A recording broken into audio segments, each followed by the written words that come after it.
5 भावों की बात चल रही है दूसरे अध्याय में, जीव के असाधारण 5 भाव। अभी आपको चाहिए तो रख लीजिए। असाधारण 5 भाव कौन कौन से हैं? असाधारण भाव बोलिए। परिणामी, ये 5 भाव हैं। असाधारण क्यों कहा इन्हें? हाँ, असाधारण का मतलब विशेष, जो सब में नहीं पाए जाए। तो जीव में ही पाए जाते हैं, जीव के अलावा और किसी में नहीं पाए जाते। औपशमिक भाव किसे कहते हैं?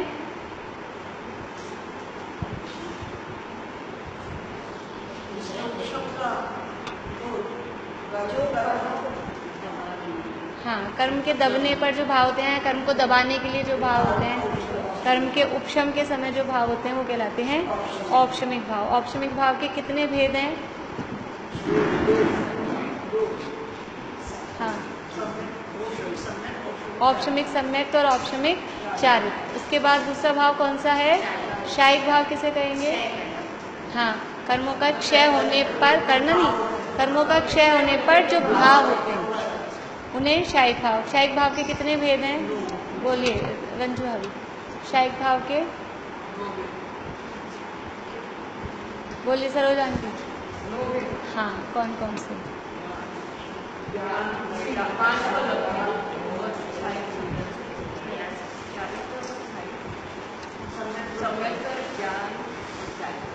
ज्ञान और शायिक ज्ञान, शायिक दर्शन और 5 लब्धियां, है ना? आप बोलेंगे शांति। 9 भेद शायिक भाव के।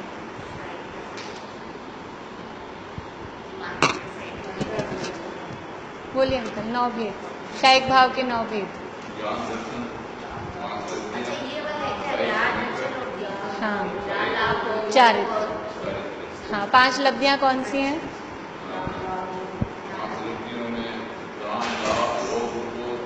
वीर्य, है ना? ये शायिक ज्ञान, शायिक दर्शन, शायिक सम्यक, फिर शायिक चारित्र, ये 4 हो गए। और फिर शायिक दान, शायिक लाभ, क्योंकि यही वाले नाम और जगह भी आ रहे हैं ना। शायिक नहीं बोलेंगे तो शायिक भाव के भेद। और अभी तो हम पढ़ने हैं, अभी तो याद कर रहे हैं, अभी से हम छोड़ देंगे तो बाद में जाके तो सफा शक्ति हो जाएगा, समझ नहीं पाएंगे। हाँ, इसलिए अभी तो कम से कम उसके साथ लगा के ही बोलें। ये शायिक भाव के 9 भेद। इसके बाद में शायोपशमिक भाव। शायोपशमिक भाव किसे कहते हैं? बोलिए, शायोपशमिक भाव किसे कहते हैं? बस 2 ही होता है, क्ष और उपशम 2।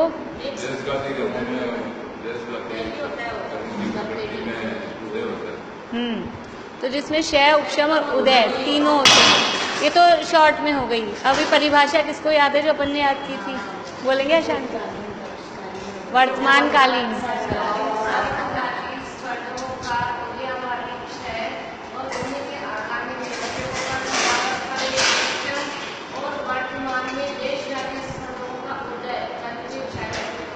बहुत बढ़िया, बहुत अच्छा।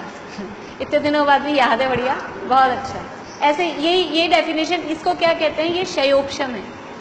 ये इन 3 रूप कर्म की अवस्था को क्षयोपशम कहते हैं। और इस समय जीव के जो भाव होते हैं उन्हें क्षयोपशमिक भाव कहते हैं। और कोई बोलेंगे यही वाली डेफिनेशन चित्रांक?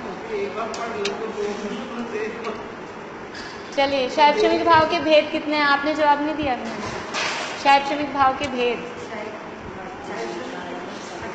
18 हैं। नाम याद है? बोलेंगे?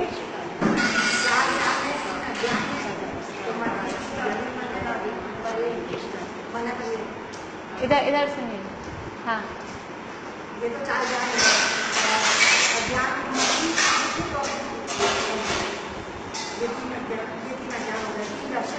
5 लब्धियां हैं,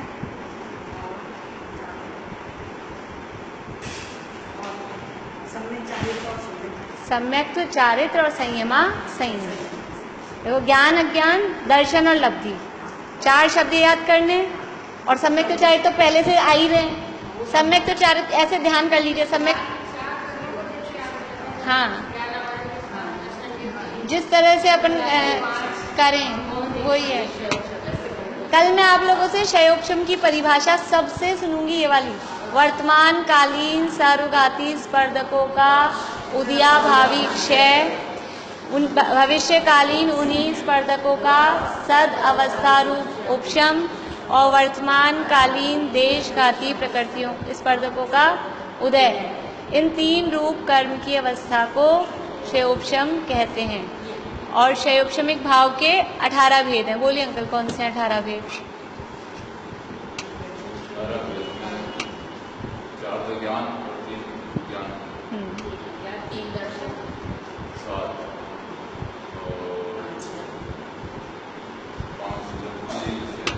देखिए, अपने को 4 घातीय कर्मों के नाम याद हैं। अब अपन क्रम से करेंगे तो भूलेंगे नहीं। 4 घातियां में पहले ज्ञानावरण, तो ज्ञानावरण से संबंधित 7 भाव हैं। 4 ज्ञान 3 अज्ञान, ये सातों हैं ज्ञानावरण से संबंधित। ठीक है। उसके बाद में दर्शनावरण, दर्शनावरण के इसमें 3 हैं, चक्षु, अचक्षु और अवधि दर्शन। तो 3 ये हो गए दर्शन। इसके बाद में कौन सा कर्म आता है? वैसे मोहनी आता है, लेकिन अपन अंतराय को पहले ले रहे हैं। तो अंतराय के 5 दान, लाभ, भोग, उपभोग, वीर्य, तो 5 हो गए। इनको कहते हैं लब्धियां। ठीक है, ये अंतराय के हो गए। इसके बाद में मोहनीय बचा। तो मोहनी के एक सम्यक्त्व था, एक चारित्र है और एक संयमा संयम। ये तीनों है मोहनीय के। जो क्षयोपशमिक सम्यक्त्व है वो दर्शन मोहनीय का से संबंधित है। अपन ने लिख लिए ना कर्म। अब क्षयोपशमिक सम्यक्त्व में कौन से कर्म का क्षयोपशम है? क्या लिखा? सबने लिखा है कि नहीं? मैंने लिखने को कहा था ना आप लोगों को कि इस कर्म के उदय से ये वाला भाव ऐसा। ये अंकल ने भी दिखाया, ये भी दिखा रहे। आपने नहीं बनाया? अभी आप होमवर्क करना पड़ेगा आप लोगों को। मैं तो लिख के दिया है मैंने आपको, लेकिन फिर भी इससे काम नहीं चलेगा। अगर आप लोग याद करना चाहते हैं तो हाथ से लिखेंगे ना एक बार, तो कंसेप्ट क्लियर हो जाएगा। थोड़ा सा आपको हो सकता है लिखने में भी तकलीफ होगी, टाइम भी, लेकिन आपका कंसेप्ट क्लियर हो जाएगा उससे। नहीं, मैंने वो लिखा ही नहीं है उसमें। ये वाली बात लिखी नहीं मैंने। ये जो मैंने लिखवाया है ना, वो उसमें लिखा ही नहीं है मैंने। मुझे पता ही नहीं था कि मुझे ऐसे भी लिखवाना पड़ेगा। वो अलग है।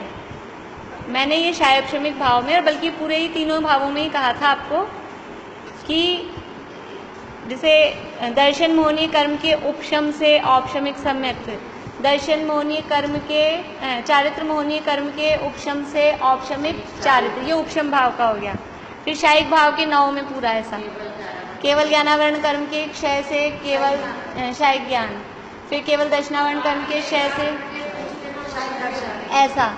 अब फिर क्षयोपशमिक भाव में कि मति ज्ञानावरण कर्म के क्षयोपशम से मति ज्ञान, श्रुत ज्ञानावरण कर्म के क्षयोपशम से श्रुत ज्ञान, अवधि ज्ञानावरण। उस दिन अपन ने बोल के भी किया था, लास्ट जब क्लास हुई थी अपनी। इसीलिए अब लिखा हुआ रहता तो जिसका ने लिखा हुआ है उसको याद है, और जिसका लिखा हुआ नहीं होगा अभी अपन 15 दिन में भूल गए और फिर 15 महीने हो जाएंगे। अज्ञान में कुमति ज्ञान में, अज्ञान में भी बता दिया था। कुमति ज्ञान में मिथ्यात्व और ज्ञानावरण, मिथ्यात्व और मति ज्ञानावरण कर्म के क्षयोग, पर मिथ्यात्व मत लिखिए क्योंकि क्षयोपशम लिखा होगा। हाँ, मति ज्ञान ही है एक्चुअल में। देखो ये अपन ने जो ये अपन लिख रहे हैं ना, ये अपन अपने समझने के लिए लिख रहे हैं, क्योंकि कुमति ज्ञान में अकेला मति ज्ञानावरण कर्म का उदय निमित्त नहीं है। कुमति ज्ञान में मिथ्यात्व का तो उदय और मति ज्ञानावरण कर्म का क्षयोपशम। हाँ, तो मिथ्यात्व का तो उदय है, इसलिए हम क्षयोपशम वाले में साथ में नहीं लिख पा रहे, क्योंकि वहां अपन क्षयोपशम लिख रहे हैं वर्ड। समझ में आ रही बात? कुमति ज्ञान क्यों होता है कि मति ज्ञानावरण कर्म के क्षयोपशम से मति ज्ञान होता है। फिर वो कु क्यों हुआ? क्यों? उसके साथ में मिथ्यात्व का उदय है। तो मिथ्यात्व का उदय और मति ज्ञानावरण कर्म का क्षयोपशम, ये दोनों प्लस हुए तो वो जो ज्ञान होगा वो कहलाएगा कुमति ज्ञान। हाँ, मिथ्यात्व का उदय और शुद्ध ज्ञानावरण कर्म का क्षयोपशम। शुद्ध ज्ञानावरण कर्म का उदय नहीं बोलेंगे, शुद्ध ज्ञानावरण कर्म का क्षयोपशम। उससे जो ज्ञान होगा वो कुश्रुत ज्ञान। ऐसे ही मिथ्यात्व का उदय और अवधि ज्ञानावरण कर्म का क्षयोपशम, उससे जो ज्ञान होगा वो कुअवधि ज्ञान। आप भले ही चार्ट में ऐसे लिख लीजिए और फिर ये 3 लाइनें नीचे से अलग से लिख लीजिए, तो अपने पास अपनी चीज़ क्लियर रहे कि ऐसा है वास्तव में। थोड़ा सा ये इतना सा काम आपको मेहनत अपने आप करने को कहा है मैंने, बाकी तो वो मैंने लिख ही दिया है, क्योंकि ये भी काम मैं लिख के दे दूंगी तो आप लोगों को मतलब समझ में नहीं आएगा। थोड़ा सा अपने हाथ से करेंगे ना, कंसेप्ट अपने आप क्लियर हो जाएगा। ये करके लाना आप लोग, मैं नहीं कहती हूँ फ्राइडे तक, कल डायरेक्ट कल नहीं कह रही हूँ, जो कल करना है वो कल नहीं, फ्राइडे तक आप लोग ये काम कर लीजिएगा।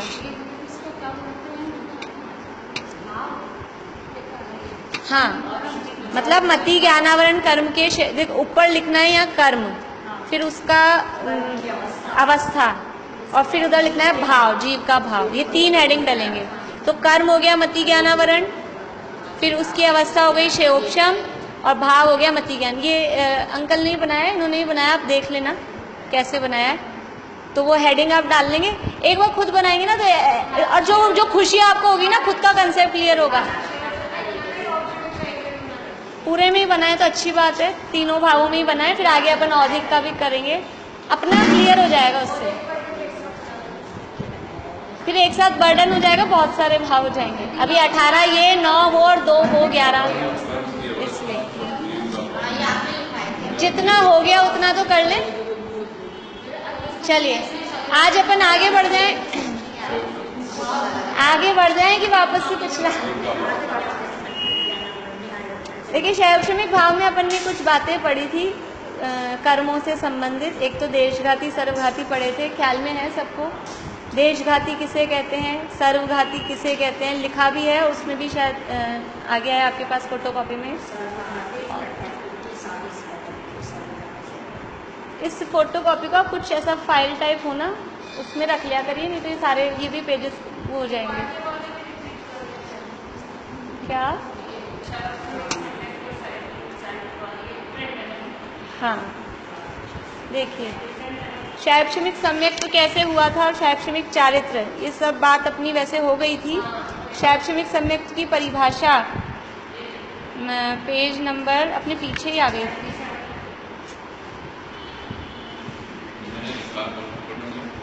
हाँ बोलिए। सम्यक मिथ्यात्व तथा अनंतानुबंधी क्रोध मान माया दो इन 6 प्रकृतियों के सर्वघाती स्पर्धकों का भावी है। इसी के भविष्यकालीन आगामी सर्वघाती स्पर्धकों का सदवस्था रूप क्षण और सम्यक प्रकृति नामक देशघाती स्पर्धकों का उदय रहते हुए श्रद्धालु की निर्मल अवस्था या उस समय आत्मा में जो भाव होते हैं। बढ़िया, सम्यक बहुत हाँ, बस यही देखिए 91 पेज निकालिए।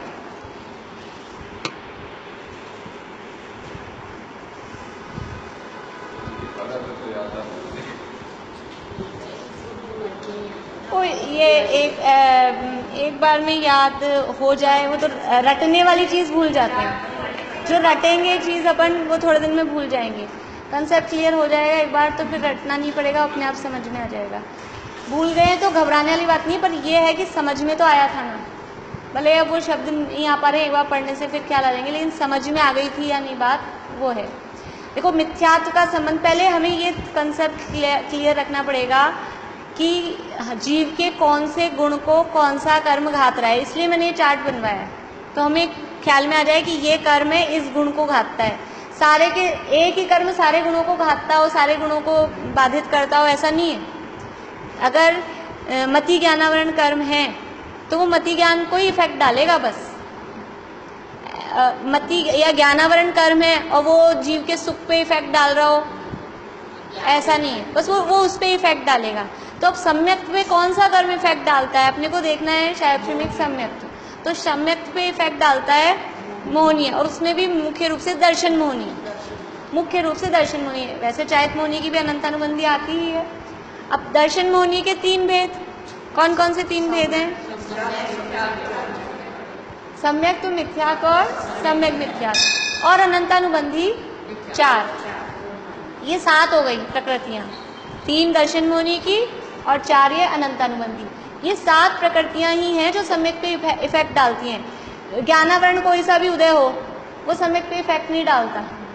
दक्षिणावर्ण का सम्यक पे कोई असर नहीं पड़ता, लेकिन ये 7 प्रकृतियां हैं, इनका सम्यक पे असर पड़ता है। अब हमें सम्यक की परिभाषा देखनी है, तो हमें कौन सी प्रकृतियों को देखना है? 148 प्रकृतियां हैं कर्म की, अपने को इन 7 प्रकृतियों का देखना है। जो कुछ होना है वो इन 7 में होना है। अब क्षयोपशम है, तो क्षयोपशम है तो 3 रूप अवस्था बनेगी।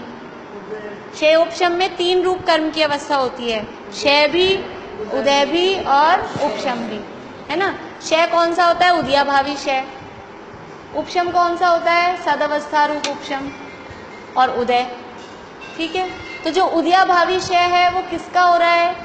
वर्तमान कालीन सर्वघाती प्रकृतियां हैं, उनका हो रहा है उदयाभावी क्षय। उदयाभावी क्षय का मतलब क्या था?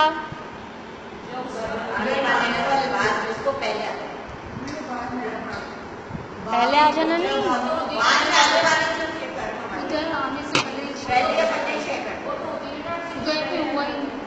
हाँ, उदयाभावी क्षय का क्या मतलब?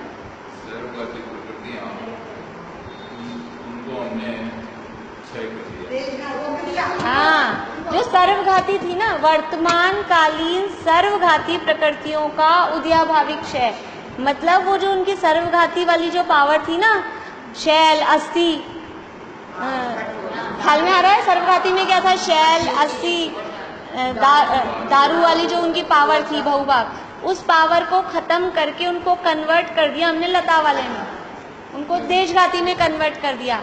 तो वो जो देशघाती में कन्वर्ट हो गई, इसका मतलब सर्वघाती खत्म।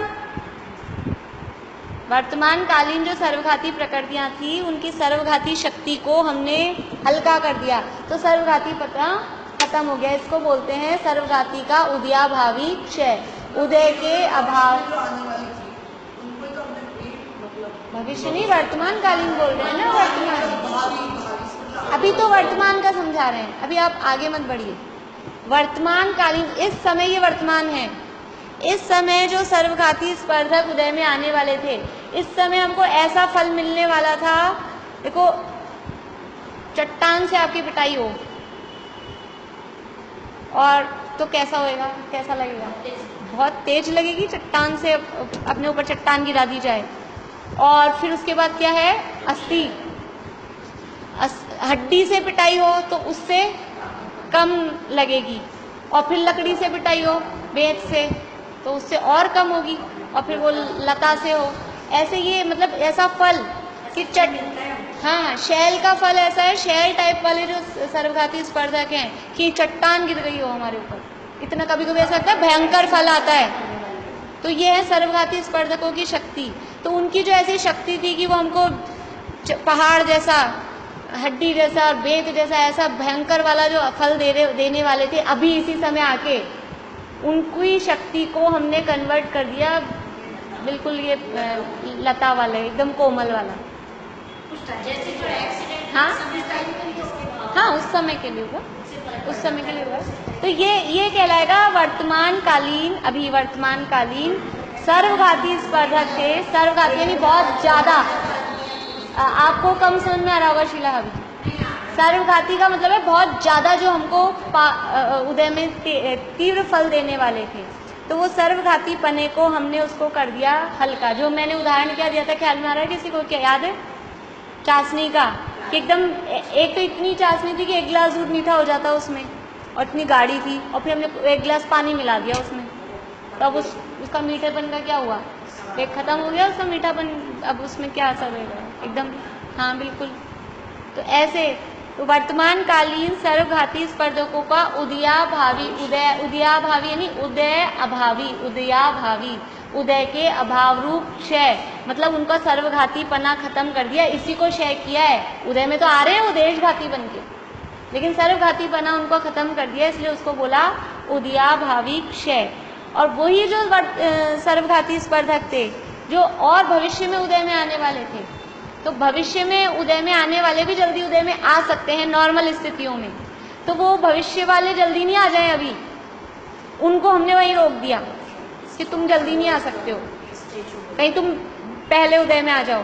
तो जो सर्वघाती स्पर्धक थे, अभी आने वाले थे, उनको हमने शक्ति को घटा दिया, और जो भविष्य में आने वाले थे इतनी तीव्र पावर वाले, उनको वहीं रोक दिया, रुको। हाँ स्टैचू कर दिया, पॉज कर दिया, रेड लाइट हो गई उनके लिए, वो वहीं रुक गए, तो उनको कहलाया भविष्यकालीन उन्हीं स्पर्धकों का सद अवस्था रूप। सद अवस्था यानी जिस अवस्था में उसी अवस्था में उपशम, उपशम मतलब वो तब गए। अब क्या बचे कि वर्तमान कालीन, अब देशघाती बचे। सर्वघाती वर्तमान वालों को भी हमने क्षय कर दिया, भविष्य वालों को रोक दिया, तो अब क्या बचा, देशघाती बचा। तो वर्तमान कालीन देशघाती स्पर्धकों का उदय। तो ये 3 रूप कर्म की अवस्था को क्या कहेंगे, क्षयोपशम। ठीक है, तो अभी क्षयोपशमिक सम्यक्त्व में 3 तो दर्शन मोहिनी की थी। दर्शन मोहिनी की 3 प्रकृतियों में से कौन कौन सी सर्वघाती हैं, कौन कौन सी देशघाती हैं, कौन बताएंगे? सबको एक साथ नहीं बोलना है। दर्शन मोहिनी की 3 प्रकृतियों में से सर्वघाती कौन सी हैं और देशघाती कौन सी हैं?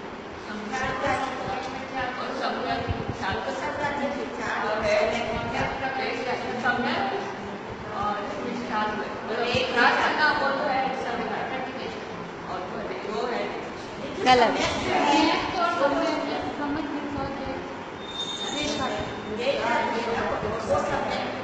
वो कौन? वो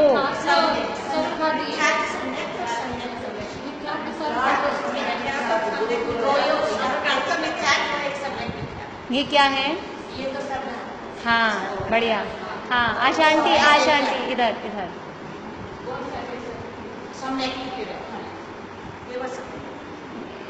सही जवाब दिया, बहुत बढ़िया। कौन कौन सी है बोलिए? अभी आपने सुना इन्होंने क्या जवाब दिया? जब कोई बोल रहा होता है ना, अपन जैसे कोई मुझे सुना रहा है कुछ, तो सबको सुनना चाहिए। हम अपनी बातें करने लग जाते हैं तो वहाँ क्या प्रश्न हुआ, क्या उत्तर हुआ, पता ही नहीं चलेगा अपने को। बोलिए, आवाज ही नहीं आई मुझे, जोर से बोलिए। हाँ 3 है, इसमें से सर्वघाती कौन सी है? अभी आप इनका सुनते ना तो आपका आंसर आ जाता। मिथ्यात्व और ये क्या है? बहुत बढ़िया। और देशघाती कौन सी है? तीसरी कौन सी बची? सम्यक। अभी हम उसी में पूछ रहे हैं ना, दर्शन मोहिनी में। मिथ्यात्व और सम्यक मिथ्यात्व ये 2 हैं सर्वघाती, और सम्यक्त्व जो है सिंगल सम्यक्त्व, जिसे हम सम्यक्त्व प्रकृति बोलते हैं, वो है देशघाती। आज थोड़ा अगर मेहमान नहीं आए, अभी घर जाके सोने का टाइम अपना सोच ये समझ के कि आज सोएंगे नहीं, ये सारा थोड़ा रिवाइज करिएगा। जिन लोगों को भी कच्चापन है ना, थोड़ा रिवाइज करिएगा, क्योंकि मेहमान आ जाएंगे, उस पर तो अपना कंट्रोल है नहीं। अपन अपने हाथ में जो टाइम है उसको अपन ले सकते हैं, तो अपना थोड़े सोने का टाइम बचा के और ये थोड़ा सा रिवाइज करें। मिथ्यात्व और सम्यक मिथ्यात्व ये है सर्वघाती, और सम्यक्त्व जो है वो देशघाती। अब अनंतानुबंधी वो कैसी है? अनंतानुबंधी चारों ये सर्वघाती है। हाँ वो भी सर्वघाती। अभी हम साथ में देख रहे हैं, तो हमारे सम्यक की संबंधी 7 थी, उसमें से मिथ्यात्व, सम्यक मिथ्यात्व और अनंतानुबंधी की 4, यानी 6 प्रकृतियां तो कैसी हैं? सर्वघाती, और एक जो सम्यक्त्व है वो है देशघाती। तो अब हमारी परिभाषा क्या थी? वर्तमान कालीन सर्वघाती स्पर्धकों का उदयाभावी क्षय, यानी कि अब जो सर्वघाती स्पर्धक है उसकी जगह हमको अपनी प्रकृतियों के नाम लगा देने हैं। तो वर्तमान कालीन मिथ्यात्व, सम्यक मिथ्यात्व और अनंतानुबंधी के सर्वघाती स्पर्धकों का उदयाभावी क्षय, और इन्हीं 6 के भविष्यकालीन सर्वघाती स्पर्धकों का सदवस्था रूप उपशम, और सम्यक्त्व प्रकृति जो देशघाती है उसका उदय। वर्तमान में जो सम्यक्त्व प्रकृति है वो देशघाती है, उसका उदय। तो ये 3 रूप जो अवस्था हुई, इसे क्षयोपशमिक सम्यक्त्व, इस समय जो जीव का भाव हुआ उसे क्षयोपशमिक सम्यक्त्व कहते हैं। नहीं, सदवस्था का मतलब है अभी वो जहाँ है अपनी जगह पे ही आप बने रहो, पहले उतर के नहीं आ सकते, वहीं रोक दिया। सदवस्था का मतलब है कि वहीं रहो बिल्कुल। जैसे कभी कभी ऐसे होता है ऐसे जनरली सबके साथ नहीं बनता है, लेकिन मान लो किसी के 2 मंजिल का मकान है और नीचे कोई ऐसे आ गए, गलत आदमी आ गए, तो अपन अब नीचे फर्स्ट फ्लोर पे उनको जो मिल गए वो तो मिल गए, तो अपन ऊपर वाली फ्लोर वालों को चुपके से फ़ोन करके कह देंगे तुम ऊपर ही हो ना, नीचे मत आना, यहाँ गड़बड़ है, उनको ऊपर ही रोक दिया। ऐसे उनको वो जहाँ हैं वो वहीं उनको रोक देना। जैसे समझ लो रेड लाइट हो गई तो सब रुक गए वहीं के वहीं, आ नहीं सकते हैं पहले, ऐसा।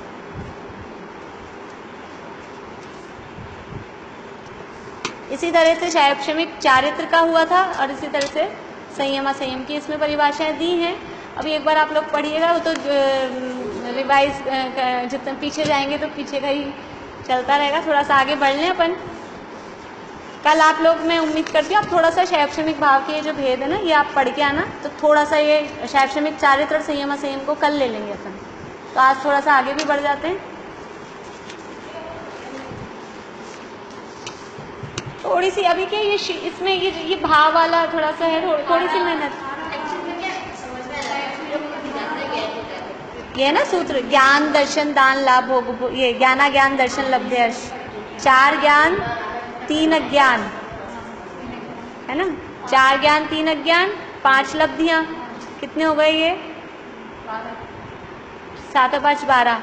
और इसके बाद में शैक्षणिक सम्यक नहीं, 4 दर्शन रह गए ना बीच में, 4 ज्ञान 3 अज्ञान 3 दर्शन और 5 लब्धियां, फिर शैक्षणिक सम्यक तो शैक्षणिक चारित्र और संयमा संयम, ये 18 भेद शैक्षणिक भाव के।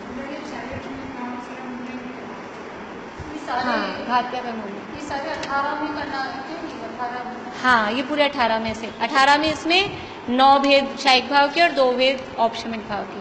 सब में ऐसे लिखना है कि कौन से कर्म का और फिर क्या हो रहा है, उदय उपशम क्षय क्या हो रहा है वो, और भाव कौन सा हो रहा है उससे।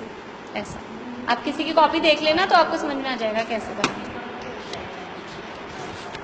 ये क्या है, ये बेसिक चीज़ें हैं, इसलिए मैं मतलब थोड़ी मेहनत भी इसमें कर रही हूँ, एक बार ये चीज़ें समझ में आ जाएंगी ना आगे तो बढ़ जाएंगे, लेकिन ये बार बार में ये बातें आएंगी कभी ना कभी। अभी एक बार भाव आपको क्लियर हो जाएंगे, नाम या इसलिए मैं याद करने के लिए भी कह रही हूँ। मुझे लगता तो है सब आप लोग बड़े बड़े याद करने में थोड़ा उतना आसानी से होता भी नहीं होगा, मेहनत भी लगती है, लेकिन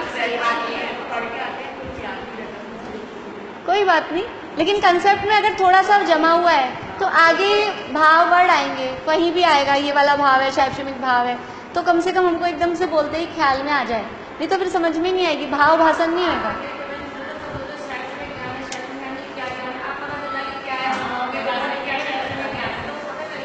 इसलिए थोड़ा सा भाव, जब भाव भाषण होगा ना आपको खुशी होगी अंदर से अपने आप में। तो ये थोड़ा सा रंजू अभी लिखना है आपको, तो आज पढ़ो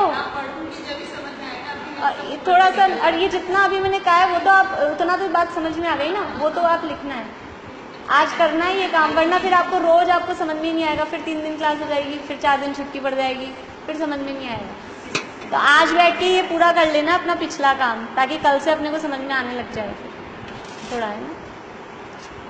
देखिए अब है औदैहिक भाव। औदैहिक भाव का मतलब है पेज नंबर 98।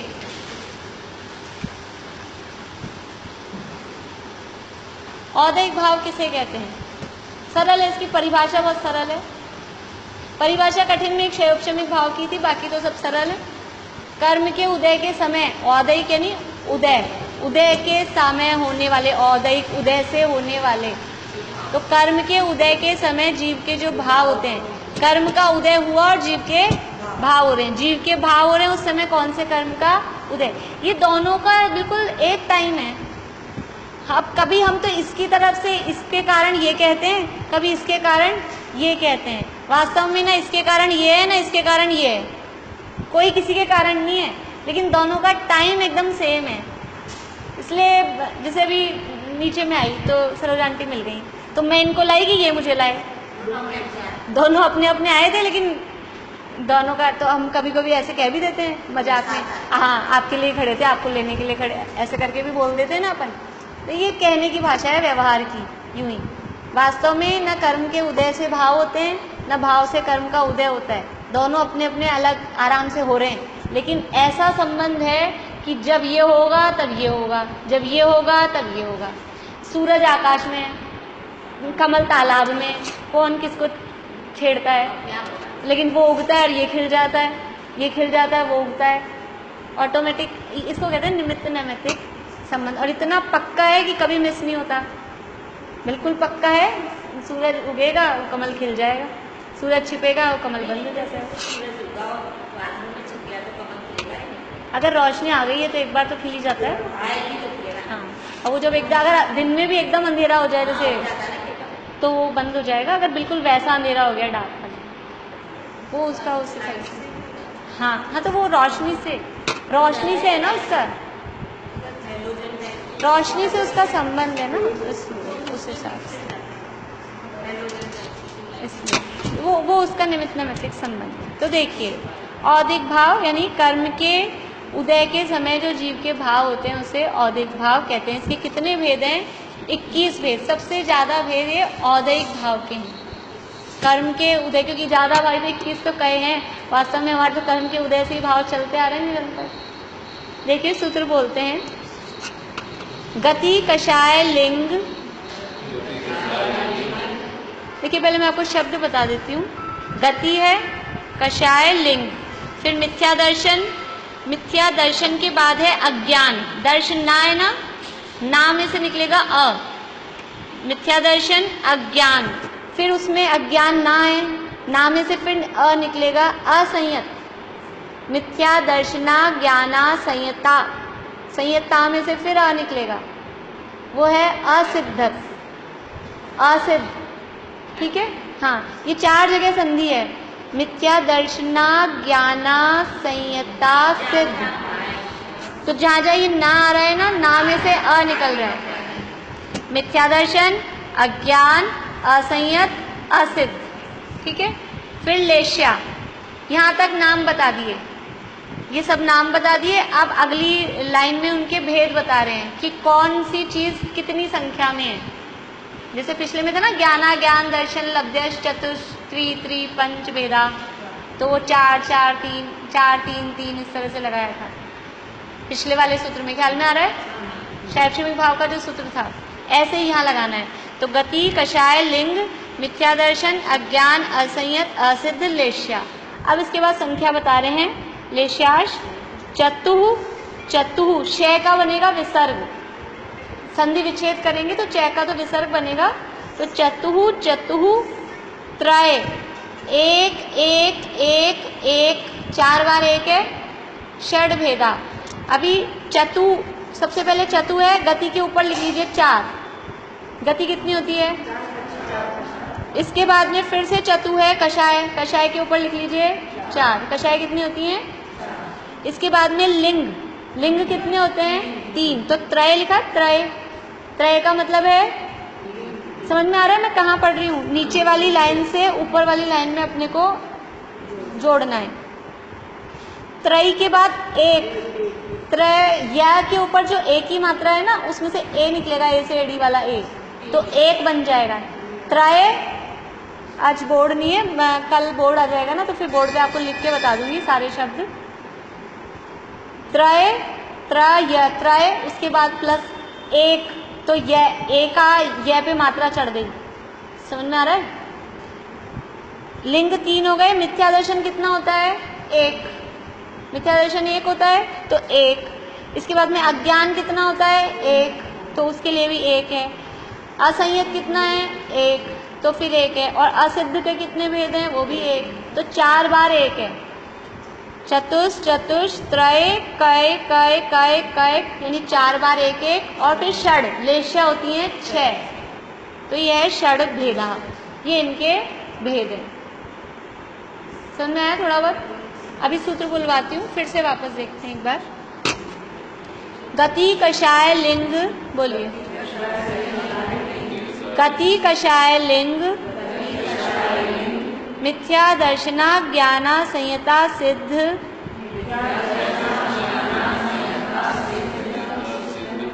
मिथ्या दर्शना ज्ञाना संयता सिद्ध लेश्या,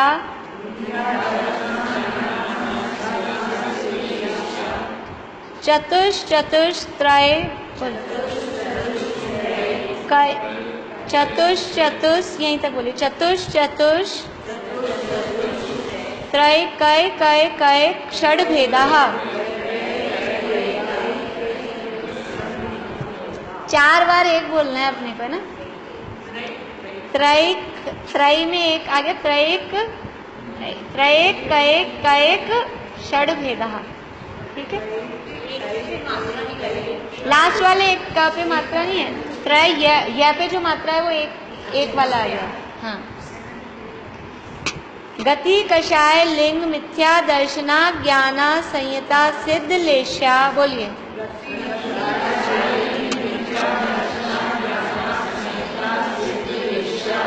चतुष चतुष त्रय कय कय कय षड भेदः।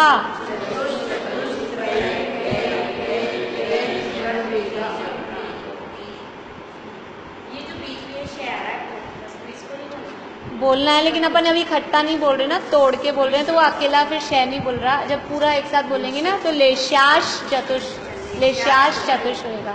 पर अभी वो तुड़वा के बोल रही हूँ ना तो वो आ नहीं पा रहा उसमें। अब इकट्ठा बुलवाती हूँ। गति कषाय लिंग मिथ्या दर्शना ज्ञाना संयता सिद्ध लेशाश चतुष चतुष त्रय कय कय कय षड भेदः।